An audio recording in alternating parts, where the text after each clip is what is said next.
સ્વાગત છે આપણું નેશન પ્લસ ન્યૂઝમાં। હું છું આપની સાથે હિતલ ભગત। છોટાઉદેપુર જિલ્લાના બોડેલી તાલુકાના રાજવાસના ગામ પાસે હેરણ નદી ઉપર 128 કરોડના ખર્ચે ગુજરાતના સૌપ્રથમ રબર ડેમ બનશે। છોટાઉદેપુર જિલ્લાના બોડેલી તાલુકાના રાજવાસના ગામ પાસે હેરણ નદી ઉપર 128 કરોડના ખર્ચે ગુજરાતમાં સૌપ્રથમ રબર ડેમ બનશે। આ ડેમ 1958માં બનેલ છે। જર્જરિત થઈ જતા 30 ગામોને સિંચાઈનો લાભ મળતો ન હતો, જ્યારે રેતીના કાપથી આખો ડેમ ભરાઈ જતા પાણી વહી જતું હતું। આ રબર ડેમની કામગીરી બોડેલી ખાતે આવેલ સિંચાઈ વિભાગની નંબર 2ની કચેરીને સોંપવામાં આવી છે। છોટાઉદેપુર જિલ્લાના રાજવાસના ગામે રાજવાસના આળબંધ જે 1954 8 મેના રોજ બનાવવામાં આવેલો હતો, આ ગુજરાતનો પ્રથમ એવો રબર ડેમ છે। આ રબર ડેમની અંદર 30 ફૂટ જેટલું રેતી કંકર પુરાઈ જતા આ ડેમની અંદર પાણીનું સ્ટોરેજ થતું ન હતું, જેના કારણે સિંચાઈની સગવડ આ વિસ્તારના ખેડૂતોને મળતી ન હતી।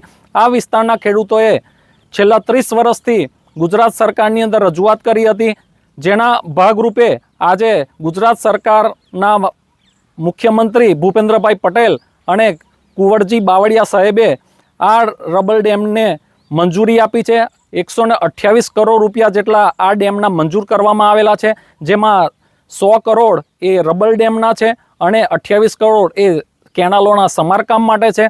આ વિસ્તારના 57થી વધારે ગામના ખેડૂતોને આ ડેમનો સીધો સિંચાઈનો લાભ મળવાનો છે।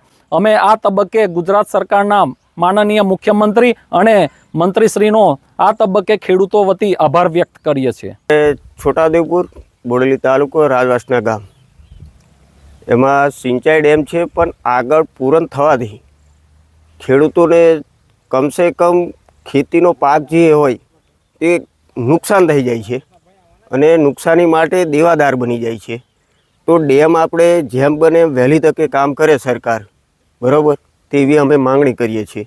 અને બીજો નંબર કે ઊંચાઈને હિસાબે, બરાબર, જે આગળ ભરાણ થાય છે એ થોડું ઊંડું થાય એ રીતે એન્જિનિયર સાહેબ કો તો ગમે તે અને પાણી રહે તો આજુબાજુના ગામડોને ખેતીમાં નુકસાની ના જાય, ખેતમજૂરી ચાલી રહે અને ખેડૂતો દેવાદાર ના બને। દેવું થઈ જાય છે, એના માટે ખરેખર વહેલી તકે ડેમ કરવો જોઈએ।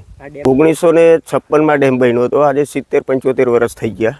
સ્થિતિ તો બિલકુલ નથી કે તમારે દિવાળી પછી પાણી લગભગ એકાદ મહિનો જેવું ચાલે છે, પછી તો શું છે કે 12મા મહિના પછી પાણી નથી મળતું। નહીં, ડેમ તો તૂટી ગયો છે, જર્જરિત જ છે। 50થી વધુ ગામો માટે ડેમ બનશે તો ફાયદો થશે। આ વિસ્તારની કેનાલના સિંચાઈના પાણી મળતા ન હતા।